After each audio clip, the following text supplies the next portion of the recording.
Sí, lo que nos toca ver ahora tiene que ver con acercándonos a la importancia de la obra de Cristo y la salvación que Él nos ofrece, que no depende de nuestras obras, obviamente. Vamos a ver eso.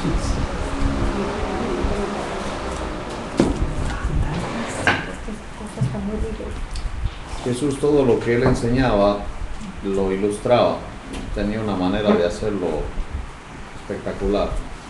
Las enseñanzas de Él regularmente usaba ejemplos conocidos y lo que nosotros llamamos las parábolas.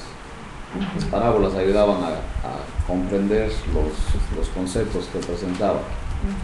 La parábola es una historia con un tema común que tiene como objetivo ilustrar en una forma exacta verdades espirituales. Así que lo importante de una parábola no es en sí la historia o el relato, sino qué es lo que quiere decir, cuál es la verdad espiritual que está dentro de esa historia. Cuando un muchacho le entrega un anillo de compromiso a su novia, la niña no está interesada en la caja, sino en el anillo.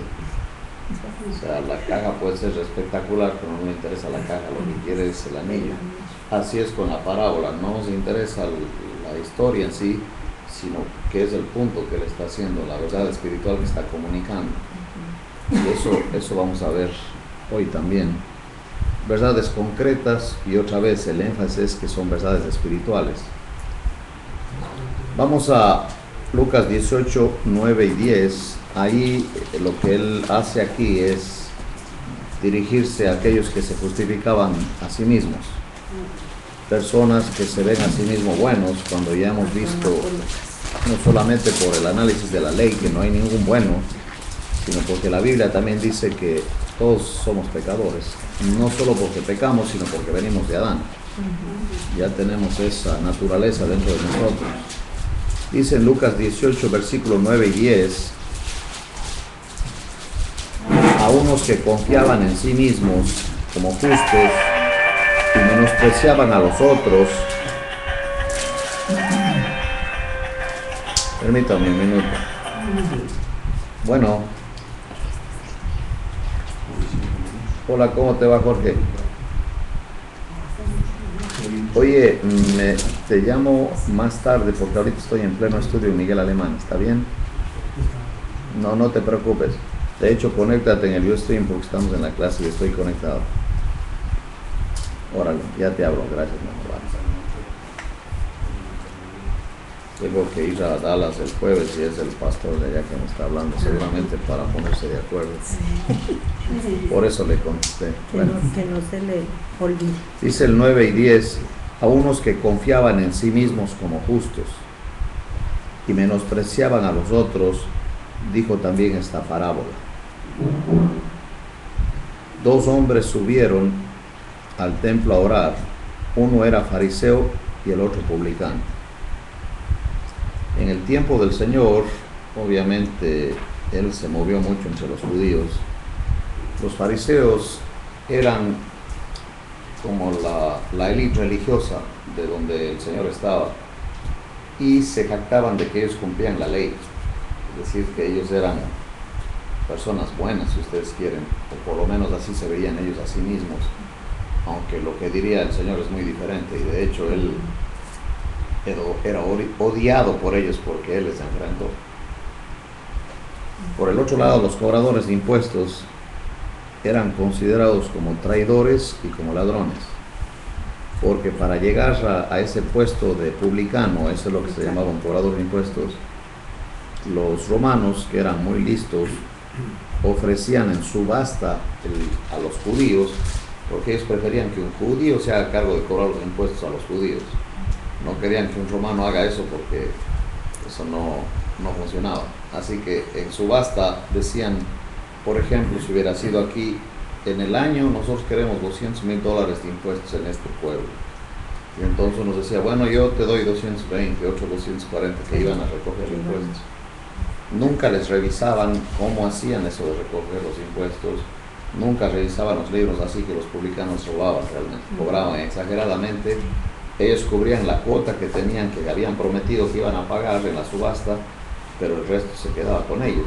Así que, aparte de que eran traidores porque estaban sirviendo a los romanos, eran ladrones. Entonces ya pueden ustedes imaginarse el antagonismo que había entre un religioso que él se cree santo en sí mismo y un publicano que era un ladrón, que era un traidor y eran vistos como lo peor en la sociedad. Entonces dice aquí,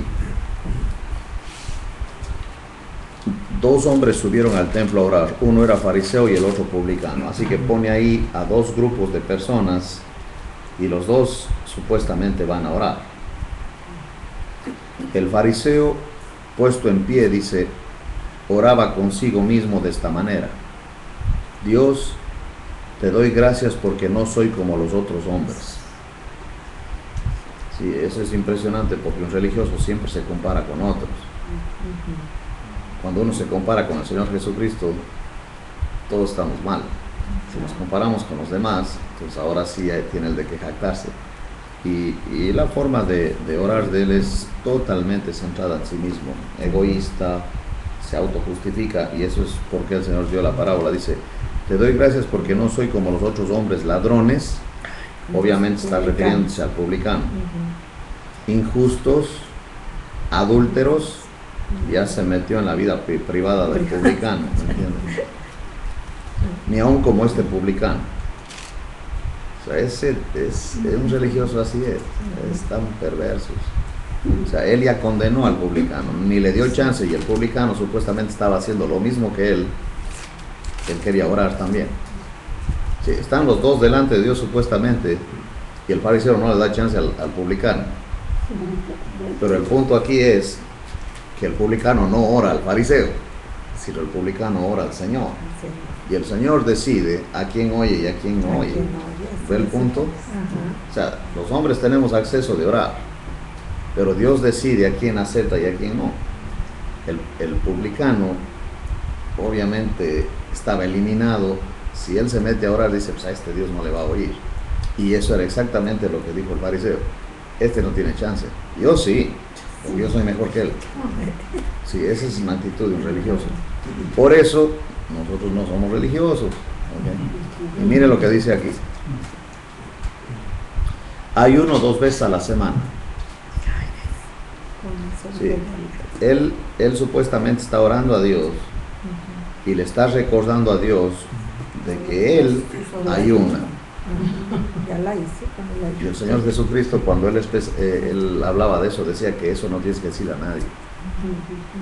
Pero él, como es fariseo religioso y se autojustifica, está centrado totalmente en sí mismo, tiene que recordarle al Señor que él ayuna 2 veces. Como que el Señor no sabe eso. Doy diezmos de todo lo que gano. O sea, un religioso de esto es muy apreciado en una iglesia evangélica porque como da diezmos, no porque son intocables, porque son los dueños de ahí sale el salario del pastor, etc. Entonces el que diezma es intocable, aunque sea un fariseo. Lamentable, pero así es. Y dice aquí, más el publicano, ahora es la actitud del otro, estando lejos. Mire la diferencia, dice, el fariseo puesto en pie, oraba consigo mismo. Ya saben que cuando una persona está orando consigo mismo, es como que dice algo pero no se le entiende, porque él está orando consigo mismo. El otro estaba lejos, no quería ni aún alzar los ojos al cielo. Mire la actitud diferente, tan diferente. El otro tan orgulloso y el otro ni siquiera quería levantar la mirada. Y dice, sino que se golpeaba el pecho diciendo, Dios, sé propicio a mi pecador. Sí, el término este de la propiciación, en el tabernáculo, si ustedes se acuerdan, había adentro lo que se llamaba la silla de juicio. Y es en donde el Señor Jesucristo tomó nuestro lugar. La palabra propiciación puede ser traducida como un sustituto. Él tomó nuestro lugar porque el juicio, nosotros debíamos pagar ese juicio, pero Él murió por nuestros pecados. Entonces Él, cuando le dice a Dios que sea propicio, como le dice, sé propicio, a mi pecador es como pedirle y decirle, pues si yo vengo a ti, no vengo por mí, sino por un sustituto. Que tomes en cuenta lo que es la propiciación y que me des chance no por mí, sino por quien toma mi lugar. ¿Entiendes? O sea, esa es la manera de acercarse a Dios. Y nosotros lo hemos visto desde el principio. Cuando Adán y Eva pecaron y se dieron cuenta que estaban desnudos, ¿se acuerda que hicieron ellos inmediatamente?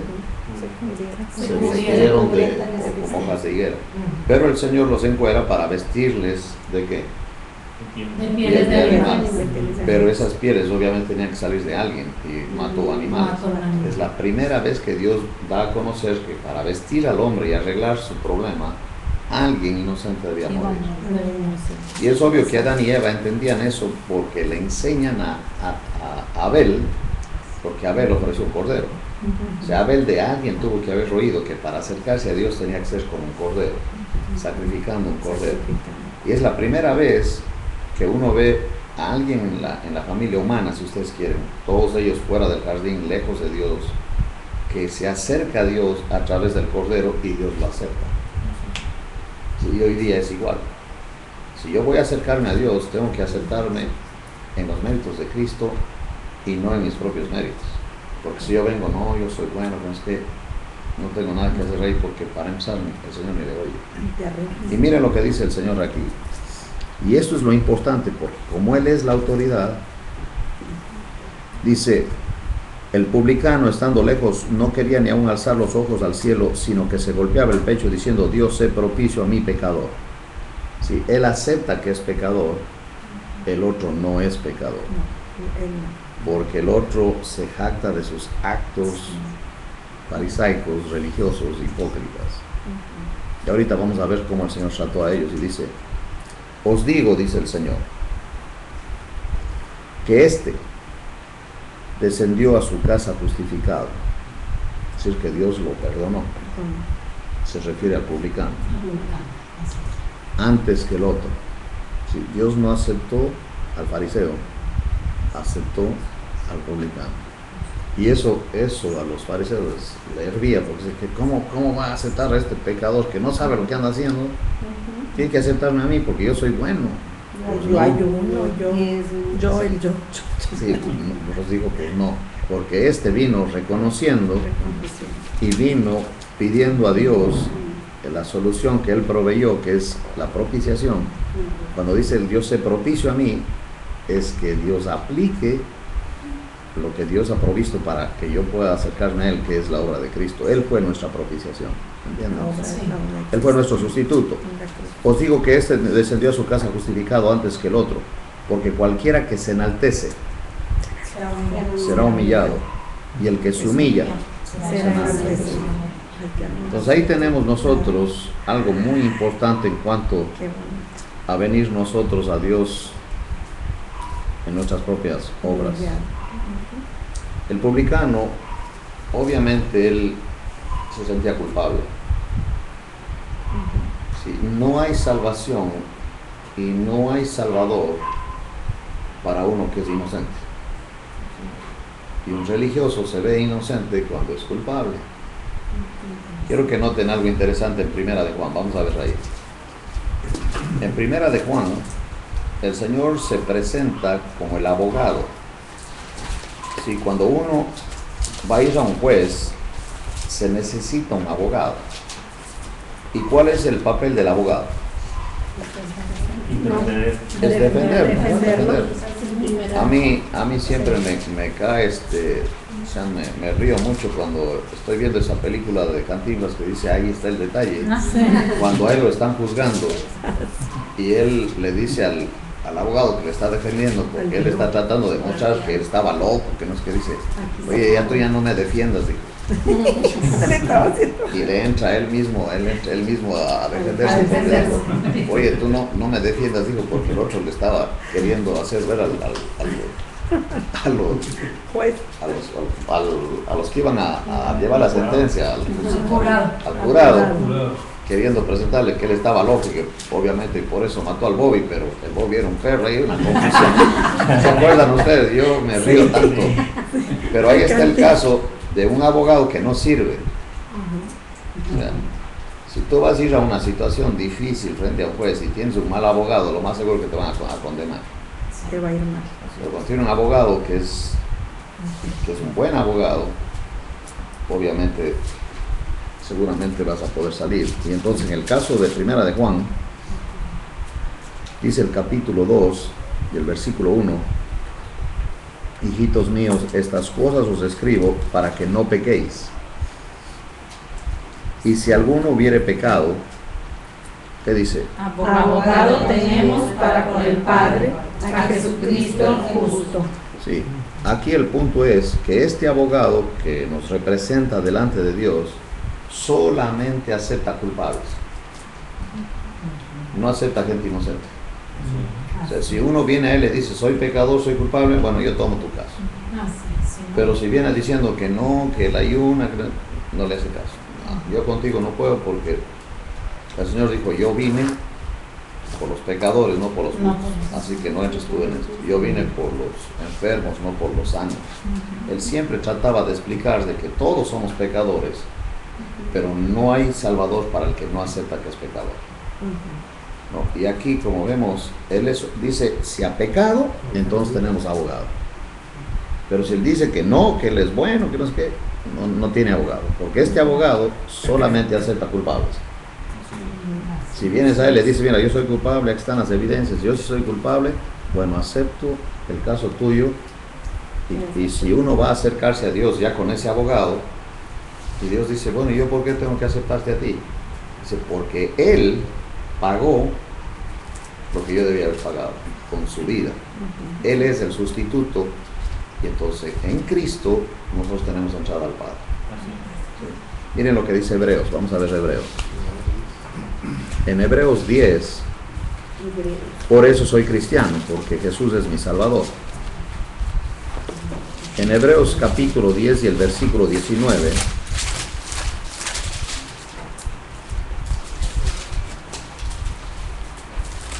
así que hermanos, teniendo libertad para entrar en el lugar santísimo. El tabernáculo en el Antiguo Testamento tenía 2 cuartos, el uno el lugar santo y el lugar santísimo. Y en el lugar santísimo solamente entraba el sumo sacerdote, una vez al año y con sangre. Si Dios aceptaba a ese hombre, por un año el juicio de Dios no venía sobre Israel. Pero si no lo aceptaba, el hombre moría instantáneamente, automáticamente se caía muerto ahí. Y de la cortina del lugar santísimo al lugar santo, él entraba pero quedaba un mecate. Como nadie podía entrar al lugar santísimo, simplemente jalaban del mecate para sacar el cadáver, porque si Dios no lo acepta, muere. Ahora, y él tenía que presentarse exactamente como Dios dijo que tenía que hacerlo, vestido de la manera como Dios le dijo que debería vestirse. Si a él se le ocurre venir como él quiere, muere, porque no puede asomarse a Dios como él quiera. Y para nosotros, mire, él nos abrió, dice el 19, la entrada al lugar santísimo por la sangre de Jesucristo, que es lo que Dios acepta para nuestro perdón. El hombre que se justifica a sí mismo y no acepta que es pecador, no tiene chance. Y dice aquí, por el camino nuevo y vivo que Él nos abrió a través del velo, esto es de su carne, porque Él murió para abrir ese camino. Recuérdense, cuando Él muere, se rasga el velo de arriba para abajo del templo y ya hay acceso. Y ahora sí dice Dios, tienes acceso y ya puedes llegar. Una persona que se autojustifica y que va en su propia justicia, no tiene chance. Porque sencillamente, por fallar un punto de la ley, es culpable de todos. Vamos a ver Santiago 2.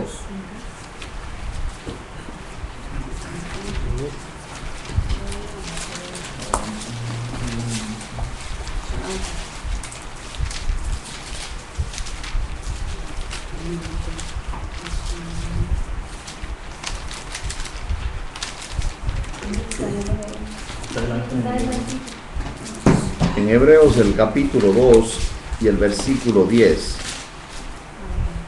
Santiago, estaban Santiago 2:10. Está después de Hebreos, ¿no? Sí, no, se acaban de escuchándolo. Dice, porque cualquiera que guardare toda la ley, pero ofendiere en un punto, es decir, que no cumple un punto de la ley, se hace culpable ¿de qué? De todo. Entonces todos somos pecadores, porque hemos fallado en un punto, ¿verdad?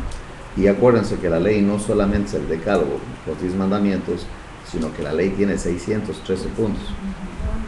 Eso es muy importante. Ahora dice en Lucas 18:14, vamos a ver ahí.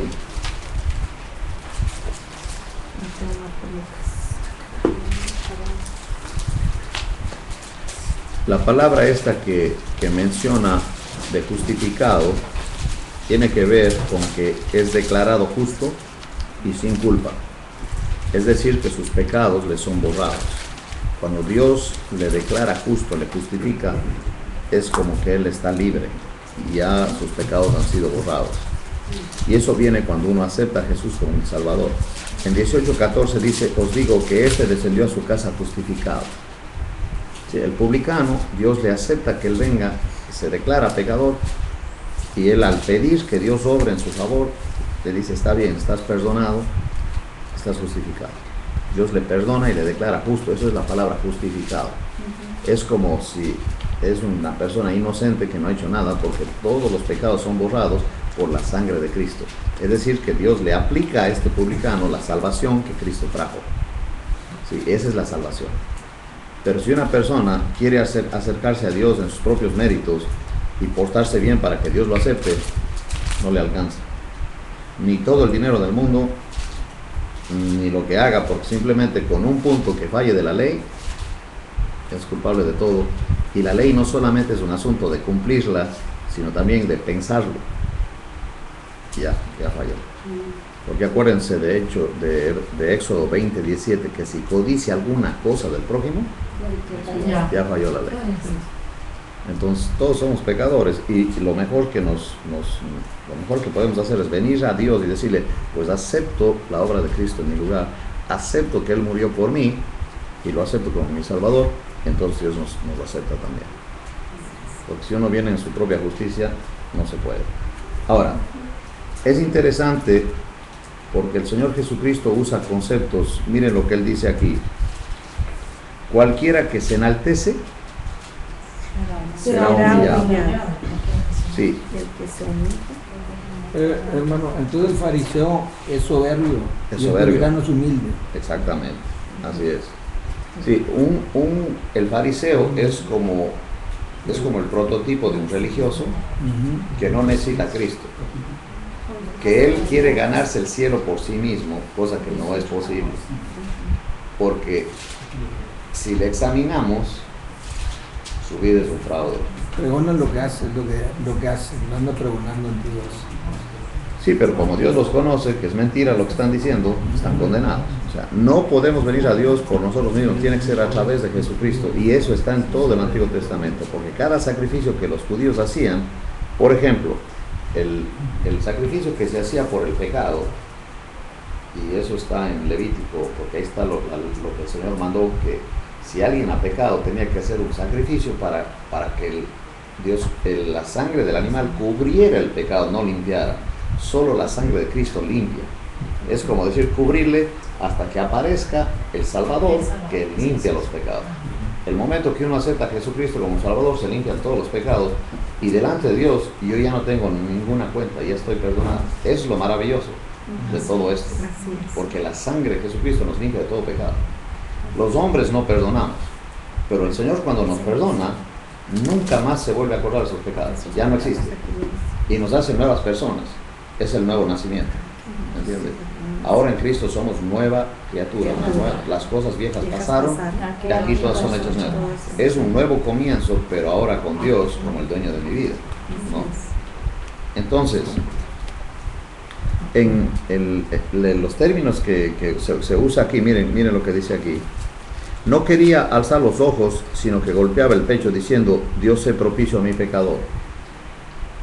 la actitud del publicano es una actitud de arrepentimiento. Sí, es como decir, yo soy pecador, acepto que soy pecador, estoy mal. Es como médico.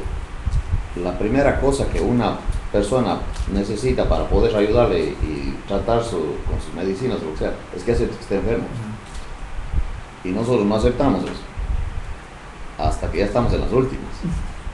Y ya tienen que llevarle de emergencia y dice, ahora sí me siento enfermo. La gente está enferma, pero no acepta que está enferma. Entonces no hay médico que le cure, porque ¿cómo va a andar el médico en la calle diciendo, a ver, usted está enfermo, usted también está enfermo? No, tiene que venir para que el médico le examine. Imagínense un médico que haría eso, estaría loco. Que se sube en un autobús y dice, oiga, usted anda bien enfermo, le veo que usted trae hepatitis. Y el otro dice, ¿qué le pasa de loco? No fastidie, ¿entiende? La cosa que para ayudarle a una persona tiene que aceptar que está enfermo. De lo contrario, ¿quién le puede ayudar? Y la piel, el órgano más grande que nosotros tenemos, regularmente es la que revela que algo está mal, ¿no? Y eso, si hay algún problema en la piel o lo que sea, uno va a ver al médico y dice, ¿qué me ha pasado esto? Y dice, oye, eso solamente te está mostrando que es un problema más profundo. C.S. Lewis, que era un hombre que se convirtió al cristianismo, él tiene un ejemplo bien interesante. Dice, un niño está con dolor de muela y le dice a la mamá que tiene dolor de muela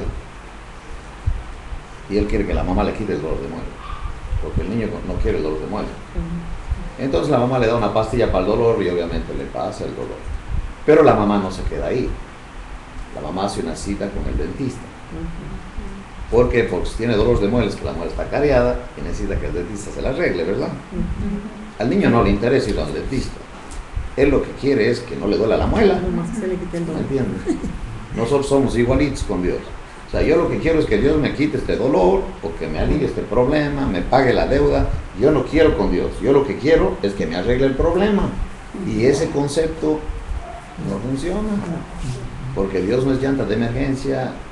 Y por eso la idolatría es tan fuerte en nuestra cultura, porque los ídolos están para eso, para hacer lo que yo le mando. O sea, si te pongo la veladora es porque quiero que hagas lo que yo te digo. Y si el ídolo no lo hace, entonces le cambia y pone otro ídolo, ¿me entiendes? Ahora yo ya soy devoto de otro, porque este no me cumplió. Esa es la religión. En el cristianismo tenemos un Dios soberano que Él hace lo que Él quiere y yo no puedo decirle a Él qué tiene que hacer.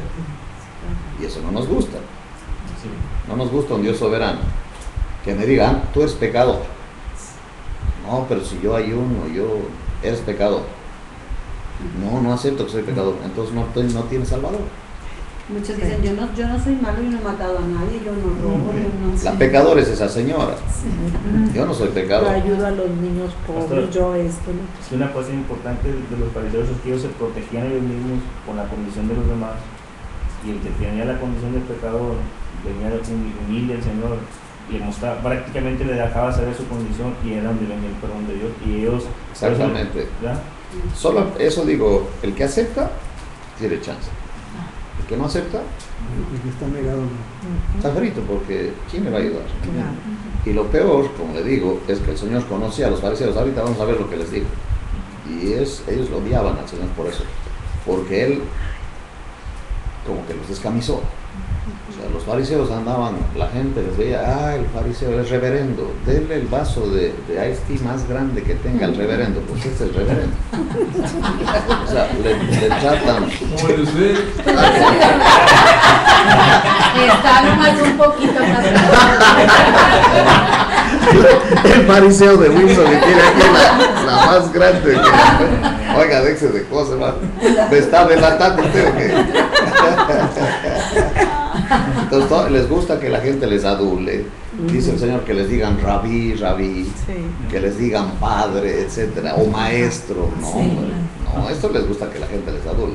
Y cuando ustedes se encuentran un fariseo así, un religioso que parece artista de Hollywood, apesta Hollywood y todo eso, no le hagan caso, este es un sonso. Escucha lo que estoy diciendo, es un sonso, no le hagas caso. Fariseo. Mejor acepta uno que acepta que es pecador. y que él no tiene todo resuelto. Pablo, cuando él se presentaba, ¿sabe cómo decía? De los pecadores, yo soy el jefe. El apóstol Pablo así se presentaba. Sí. Soy el peor, decía. Porque si algo hago, es por la gracia de Dios, no es por mí. Así decía Pablo, es la gracia de Dios conmigo. Es el poder de Él operando en mí. Porque el que se justifica y según él que tiene títulos y todo eso no sirve para nada. ¿Me entienden? Ahora, usando estos términos, lo que dice el arrepentimiento, la humildad, el orgullo, nosotros ya sabemos quién apareció con el orgullo en la Biblia. ¿Quién fue el orgulloso más grande que hay en la Biblia? Satanás. Lucifer. ¿Y qué era lo que él quería en cierta manera? ¿Qué es lo que quiere un orgulloso? Sentarse en el trono de Dior. Mejor que el Señor sería. Imagínense, eso fue lo que Lucifer quería. Él era un querubín, bello, sabio, pero él quiso el trono de Dios y Dios lo echó. Y desde entonces se convierte en Satanás, que es el adversario, el enemigo. Cualquier cosa que Dios hace, él está en contra. Si Dios va a hacer algo, él quiere destruirlo. Y ese es el problema hoy día. Y entonces todos los orgullosos son igualitos a Lucifer. ¿Entienden? Miren lo que dijo el Señor en Juan 8. Juan, Juan 8. Porque un orgulloso religioso es mentiroso. Porque pretende algo que no es. En Juan 8 y el 44 les dice el Señor, y obviamente está hablando con los fariseos, le dice, vosotros sois de vuestro padre el diablo, y los deseos de vuestro padre queréis hacer. Él ha sido homicida desde el principio y no ha permanecido en la verdad, porque no hay verdad en él. Cuando habla mentira, de suyo habla, porque es mentiroso y padre de mentira. Cuando yo me encuentro con un mentiroso o alguien así orgulloso, digo, tú te pareces a tu papá. Y me dice, ¿tú conocerás a mi papá? Digo, sí, lo conozco. Pero yo me refiero a me refiero al diablo. Y obviamente no me entiende. Ahora quiero que vean cómo el Señor trató a los fariseos. Vamos a Mateo 23.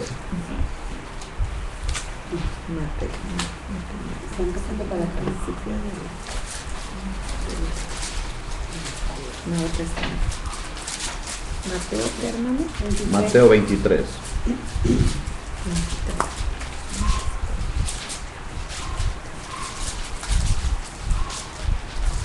Entonces habló Jesús a la gente y a sus discípulos diciendo, en la cátedra de Moisés, es decir, lo que escribió Moisés, se sientan los escribas y quién más.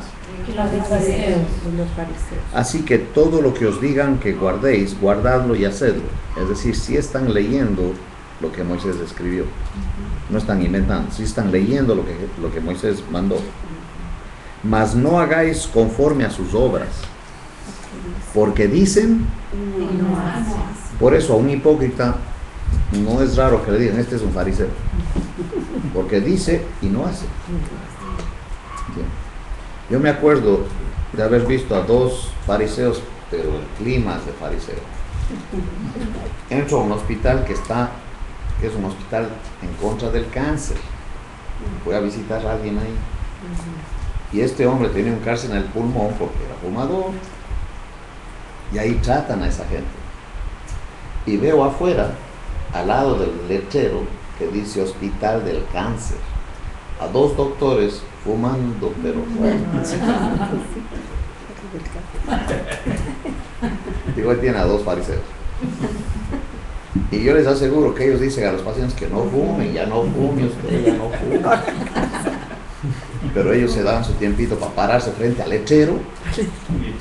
Yo entre mí decía, no puede ser. Tenía ganas de bajarme y decirle, par de fariseos. Pero ¿qué gano haciendo eso? No gano nada. Nomás que me puedan hasta golpearme a mí, qué sé yo. No van a entender. Decirles, hipócritas. No sé qué me diga. Pero mire, ese es el punto. Un padre que le dice a su hijo que haga no sé cuántito. El padre dice, pero tú me dices una cosa, pero tu vida no. ¿Por qué no me dices con tu vida mejor? ¿Se da cuenta de los fariseos que somos nosotros? Y el Señor Jesucristo, Él nunca enseñaba algo sin primero mostrarlo. Quiero que vean eso. Vamos a Hechos.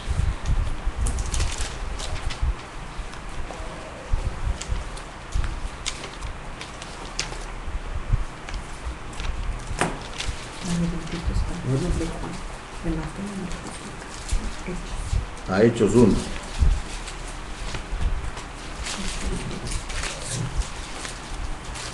En el primer tratado, y se refiere al Evangelio de Lucas, oh Teófilo, hablé acerca de todas las cosas que Jesús comenzó a ¿qué? Hacer y enseñar. ¿Cuál es el orden? Hacer primero. Lo hacía y luego lo enseñaba. No es que lo enseñaba y no lo hacía. ¿Me entiendes? Yo me acuerdo que estaba en una conferencia de familias, estaba un predicador y hablaba bonito el predicador, hablaba muy bonito, o sea, se había leído bien, se había informado bien, tremenda cátedra, decía muy bien. Y él hablaba de la familia. Y aquí había una señora a mi lado que estaba bien molesta. Decía, predícate a ti mismo. Y ya me llegó a estorbar la señora, porque a cada rato decía, predícate a ti mismo. Dije, señora, debería oír lo que está diciendo el predicador.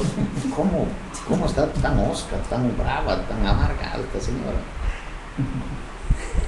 Y ya me fastidió, o sea, porque no me dejaba oír lo que estaba bonito, lo que estaba hablando el predicador. Predícate a ti mismo.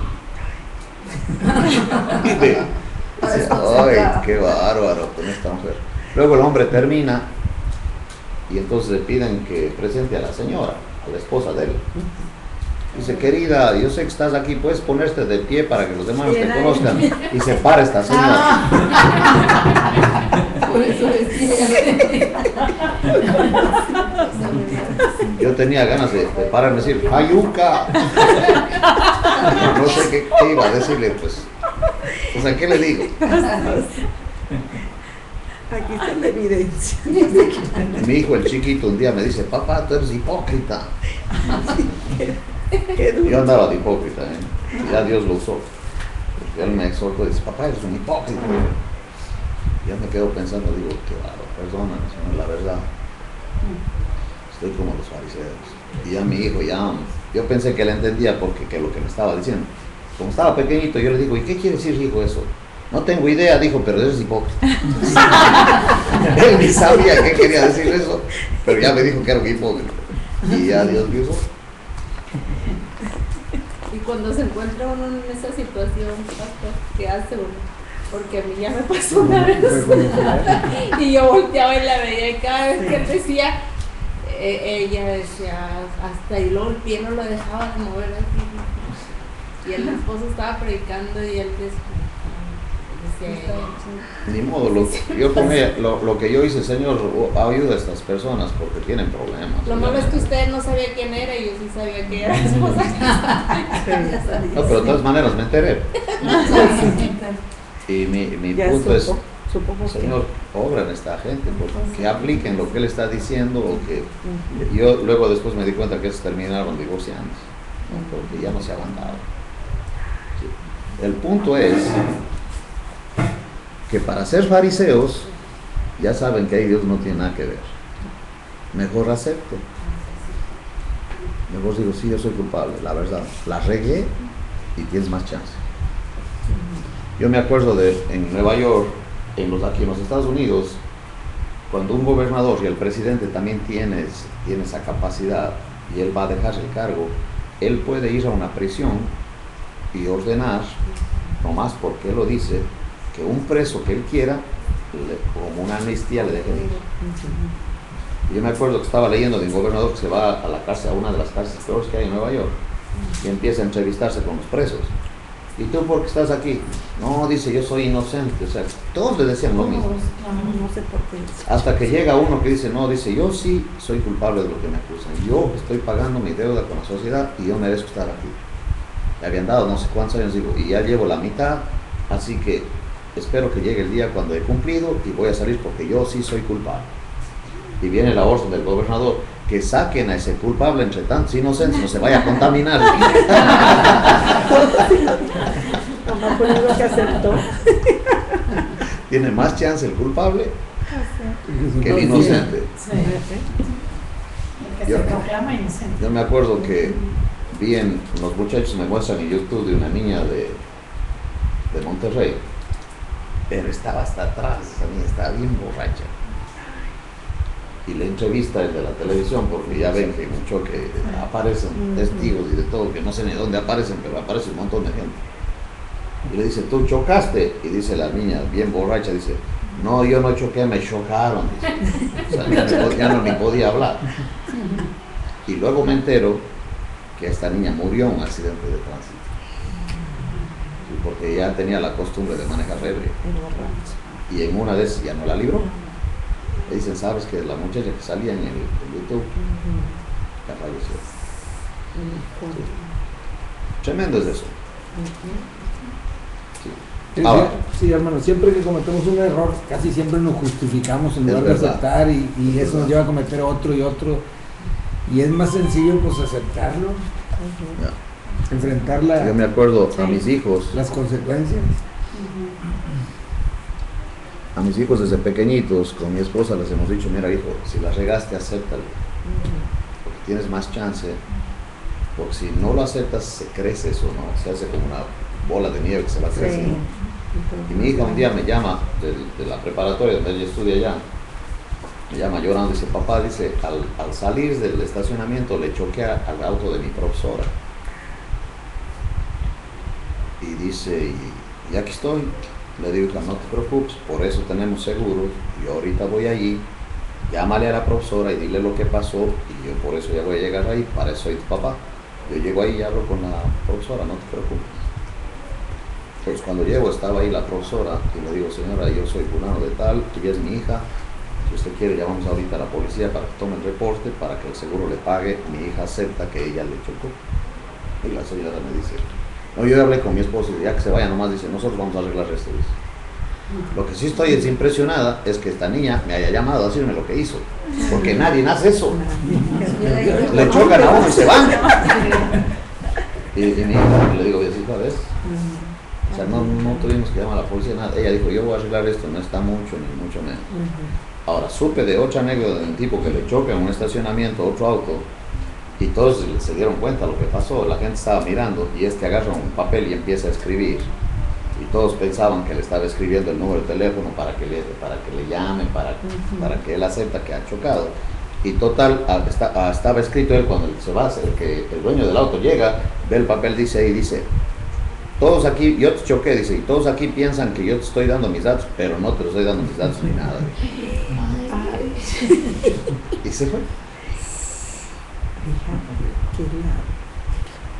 Había un tipo que le choca a mi hijo y el tipo venía a cuete, o sea, yo le vi que estaba tomado. No, que no se preocupe, que yo le pago, que no sé qué. Yo no le creí nada. Dije, no te preocupes, le digo, mi hijo, vamos. Meterme en problemas de ese hombre. Primero, no acepta.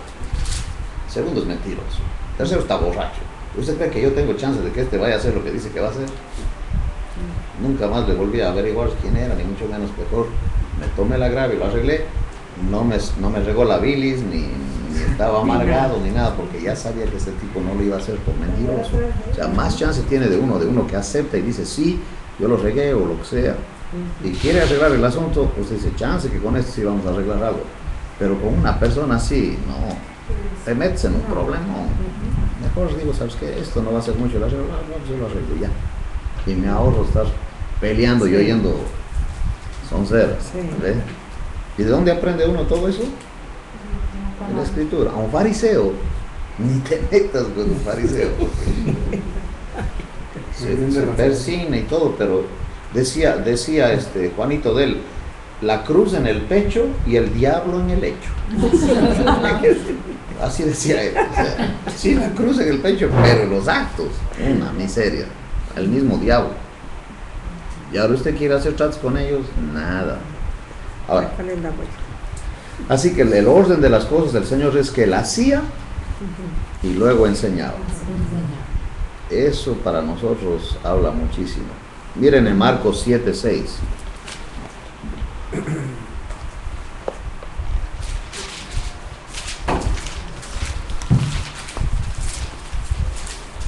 poquito para atrás.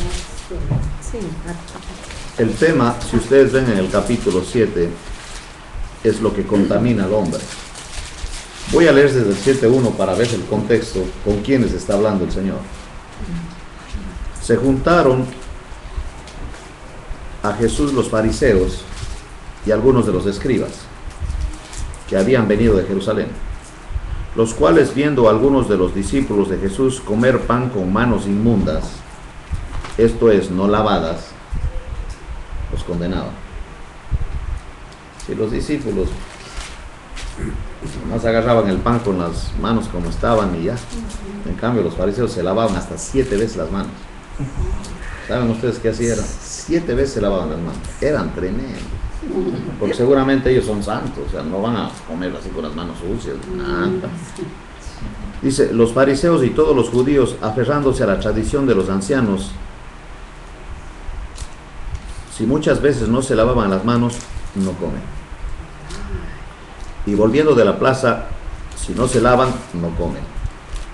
Y otras muchas cosas hay que tomaron para guardar, como los lavamientos de los vasos de beber y de los jarros y de los utensilios de metal y de los lechos. Le preguntaron pues los fariseos y los escribas, ¿por qué tus discípulos no andan conforme a la tradición de los ancianos, sino que comen pan con manos inmundas? Manos sucias, para que usted entienda.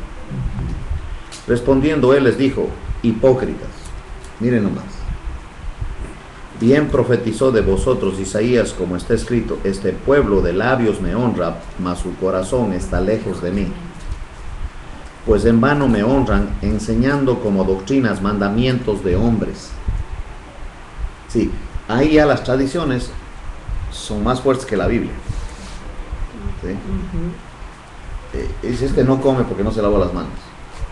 Y ahora mire la explicación que el Señor les da.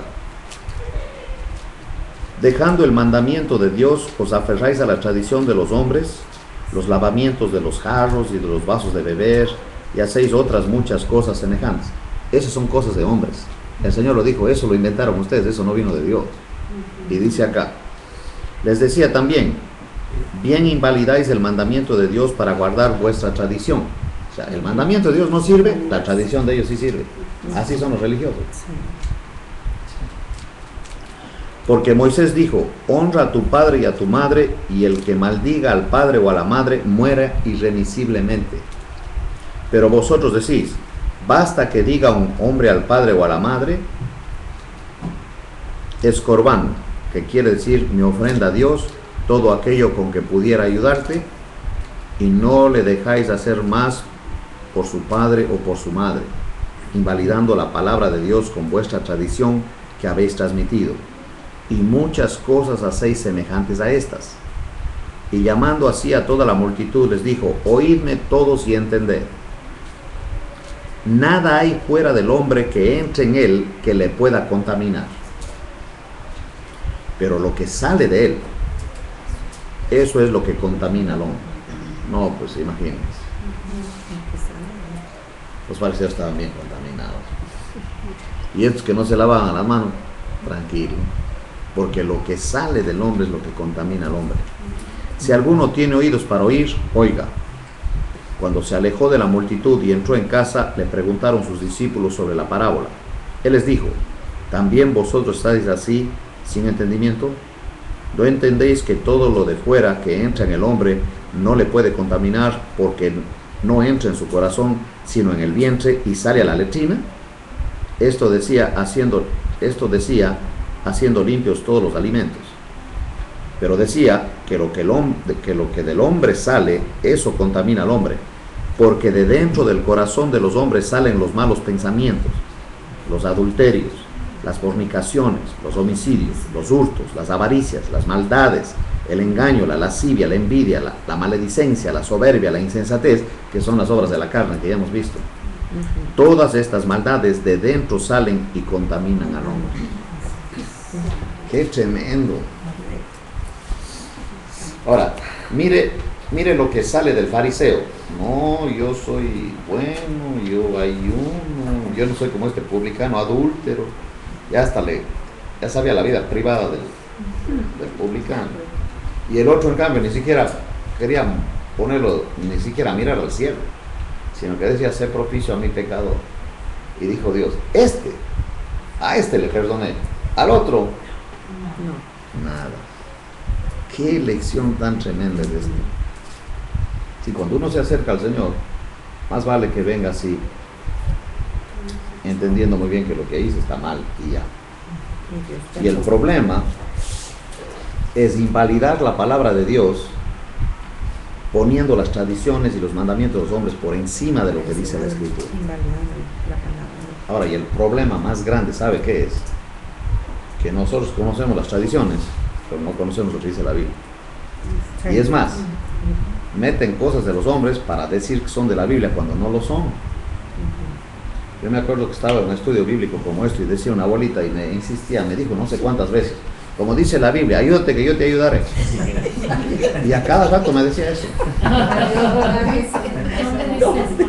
Yo ya me sacó de, o sea, se saltó la tranca. ¿En qué versículo dice eso? ¿Sabe lo que yo le dije? Le dije, ¿y San Pancho qué dice eso? Dice, pues ¿cuál San Pancho si no hay San Pancho? Digo, tampoco usted está en la Biblia. Se paró enojada y se fue. Oh. Yo me sentí bien mal, dije, no debía haber hecho eso. ¿Por qué dice eso? Se fue enojada. No aguanto nada. No es que no aguanta nada, yo hice mal, yo no debía haberle dicho eso. Yo acepto que yo estaba mal. ¿Por qué tuve que decirle eso? O sea, me enojó y yo actué mal. Te hubiera dicho después, le hubiera dicho, ¿sabe qué? Eso no está en la Biblia. Pero lo mandé contra la pared y saltó la carne. Y no regresó al estudio bíblico hasta unas semanas después que regresa y viene ya con una actitud así humildita, ¿no? Me dice, Wilson, ¿qué pasó?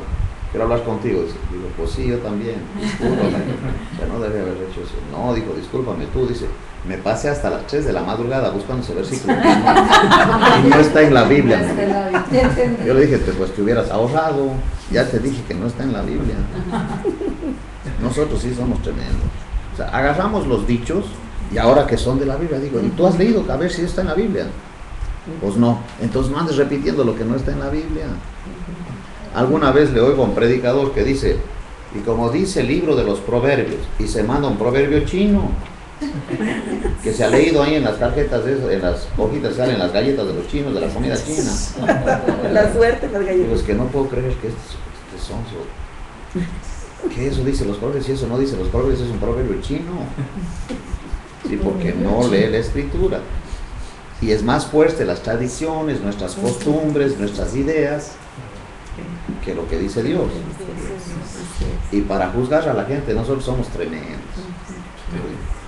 Somos tan malos que si alguien se enferma, sabe lo que dice la gente, Dios lo está castigando. Óigame, si Dios no está en ese negocio, Él vino a salvar, no vino a condenar. Oye, hermano, ¿y de dónde sacaron esa? Ayúdate que yo te ayude. No tengo la menor idea. Alguien dijo que Dios dice, ayúdate y yo que así dice la Biblia. Eso sí que ya. Que no, y hay otros, como dice la Biblia, a Dios orando y con el mazo dando. Digo, no, eso es un dicho de los abuelos, eso no dice la Biblia. ¿Cómo es que dice? Al que madruga Dios le ayuda. Y me han sacado un montón. Y estoy en el estudio bíblico y dice, como dice la Biblia. Digo, es que no dice la Biblia, no me digas eso. Ya la he leído no sé cuántas veces de pasta a pasta, no dice. No, y me discuten, Digo, a ver, ve a buscar y ahora me vas a mostrar ese versículo tú. Y luego vienen así como humilditos, no sé, digo, no, pues es que no está, pues ya te hubieras ahorrado, es que no está. Sí, nosotros, nuestras creencias son más fuertes de lo que dice la Biblia, cuando realmente aquí está la autoridad. Y cuando alguien me dice a mí que le dé un consejo, digo, no te voy a dar un consejo porque no sirve para nada. Sí, vamos a leer lo que dice el Señor, eso sí funciona, fíjate. ¿Ve la diferencia? Sí. Entonces los fariseos, sí, se levantaban para que la gente les adule, pero no servían para nada porque el Señor conocía su corazón. Preferible venir así humilito y decir, ¿sabes qué? Yo también soy capaz de caer en eso, así que yo no puedo condenarte. Lo que sí puedo decirte, ¿dónde está la solución? Y la solución es que aceptes al Señor para que Él, como le dijo al publicano, está justificado, te he perdonado ya, y de aquí para adelante ahora camina conmigo. Esa es la única chance que tenemos. Porque todos somos pecadores. Yo estoy en un estudio bíblico y ahí vamos a entrar al tema de la ley. Yo les he platicado eso. Entonces a los que estaban en el estudio bíblico digo, levanten la mano los pecadores que hay aquí. Y hacen así. O sea, no son pecadores, o sea, no están seguros que son pecadores. Y mire lo que dice Éxodo 20:17. No les da pena. Que es el término, es el tema de la ley. O sea, ahí está el decálogo que nosotros llamamos, que es los 10 mandamientos. Y en Éxodo 20 dice en el 12, honra a tu padre y a tu madre para que tus días se alarguen en la tierra que Jehová tu Dios te da. Y sabe usted que esto de honrar al padre y a la madre no es hablar bien de ellos. Y yo fui a buscar a qué se refiere de honrar a tu padre, es que los cuides. Que si necesitan, que no tienen, dales.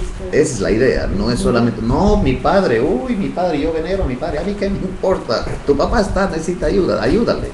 Esa es la idea, ¿me entienden? Ok. Dice aquí, no matarás, no cometerás adulterio, no hurtarás. Y me salto al 17. No codiciarás, ¿qué? La casa del prójimo. Ok, tú llegas a una casa y nomás empiezas, no, esta casita que fuera mía, ya. Es culpable. Culpable de todo, no solo de un punto, de todo, porque el que falla en un punto. Ahora, no codiciarás la casa de tu prójimo, no codiciarás la mujer de tu prójimo. No dice que no me acueste con otra señora, sino el codiciarla. No más con codiciar. Ya está. Ya pueden ustedes imaginarse, cuando estaba leyendo eso, todos me estaban mirando así como, entonces aquí todos somos pecadores. Exactamente.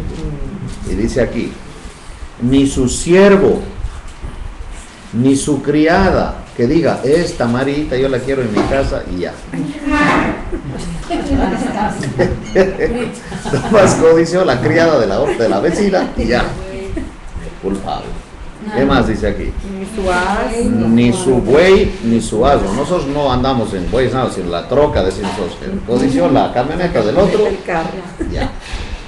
Y mire al final que dice, ni cosa alguna. Nada. Entonces, ¿cuántos somos pecadores? Todos. Ahora mire lo que dice Romanos 3. Y ya les he platicado la historia que yo tuve con la Paquita, la del barrio, ¿se acuerdan? No les he contado yo eso. Ahora les platico. Es que yo estaba volando de Reynosa al DF y veo que esta señora pequeñita, güerita, se sube y todos le pedían autógrafos.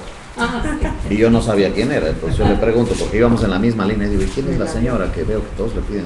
Que no sabes quién es, digo, es que no sé, es Paquita, la del barrio.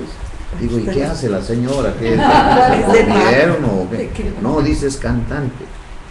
Así que yo llego donde Martín, el pastor de Pachuca, porque iba a estar con él, digo, me tienes que conseguir una canción de esa Paquita, la del barrio, porque estoy intrigado. ¿Y sabe qué me hace oír? Rata de dos patas. No lo puedo creer. Y ahí dice en la canción, inútil, te estoy hablando a ti. Digo, esa señora está mejor que los fariseos. Porque la Biblia dice que todos nos hicimos inútiles. Mire lo que dice ahí, vamos a ver. ¿Romanos qué dijo? Romanos 3. Ella está más cerca que la Biblia, que mucha gente que son muy religiosos, que no sé qué. Mire lo que dice el 3:10. Como está escrito, no hay justo ¿qué? Ni uno. No hay quien entienda, no hay quien busque a Dios. Todos se desviaron, a una se hicieron inútiles. Ahí está. No hay quien haga lo bueno, no hay ni siquiera uno. Cuando me dicen a mí que él es bueno, digo, es que no es bueno, no hay bueno.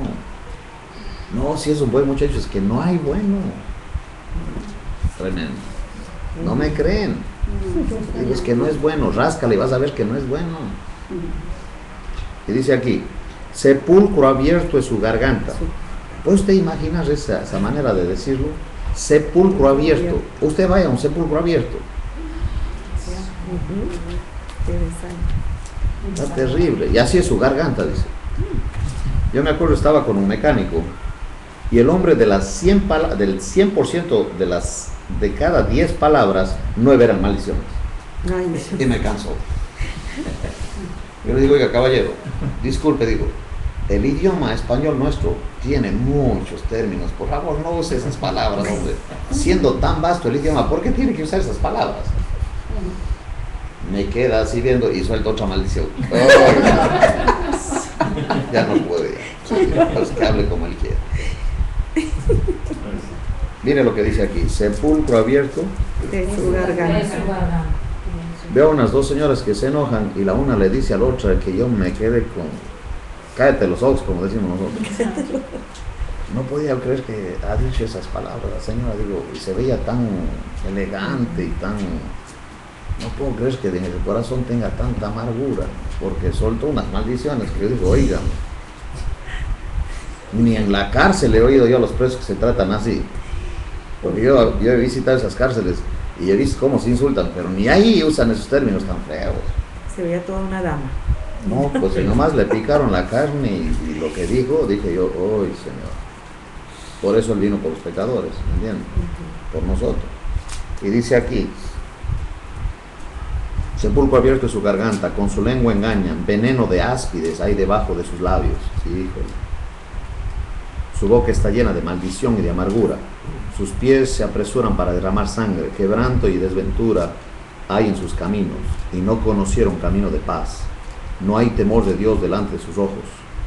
Pero sabemos que todo lo que la ley dice, lo dice a los que están bajo la ley, para que toda boca se cierre y todo el mundo quede bajo el juicio de Dios. No hay ni uno que se escapa, ya que por las obras de la ley ningún ser humano será justificado delante de Él, porque por medio de la ley es el conocimiento del pecado. O sea, si no fuera por la ley, yo no me sabría que soy pecador, porque si la ley no dice no hagas esto, no me doy cuenta, porque ¿qué pasa? Que le dicen que no haga esto, dice el letrero, no tocar pintura fresca. ¿Y qué cree que hay ahí por todo lado? Las huellas de alguien lo tocó. Yo me acuerdo de una niña, le dice la mamá, ella estaba planchando, le dice a la niña, no toques la plancha, ¡au! O sea, porque era niña chiquita, ¿no? Yo estaba sentado viendo lo que la mamá le está diciendo, no toques la plancha, ¡au! Y la mamá se retira así un ratito y la niña veo que se va y toca la plancha y dice, ¡au! Ni los niños, ni los viejos, ni los jóvenes, nadie nos escapamos. No pisar cemento fresco y ahí están las huellas. ¿Por qué hacemos eso? Porque por naturaleza Somos pecadores. Y los animales no caen dos veces en el mismo error. Que queman una vez y ya no vuelven a tocar. no, ellos se mueven por instinto, como que son más listos, parecería. Es cierto, es cierto. Bueno, vamos a dar gracias y oramos. Esa es la clase de hoy. Señor, gracias por la provisión, la solución en Cristo Jesús, que Él es nuestra propiciación, el sustituto que se sentó en la silla de juicio en nuestro lugar. Ya por Él nosotros tenemos acceso a ti, por Él tenemos una vida nueva. Muchísimas gracias. Gracias por tu palabra, que no solamente nos orienta y nos ubica, sino que también a través de ella te conocemos a ti, que eres bueno, y que tú amas a los pecadores y estás dispuesto a perdonarnos si lo aceptamos. Gracias por eso, en el nombre de Cristo Jesús. Amén. Mi hermano, yo quería que oráramos por Tony. Tony está en Monterrey, está en el centro.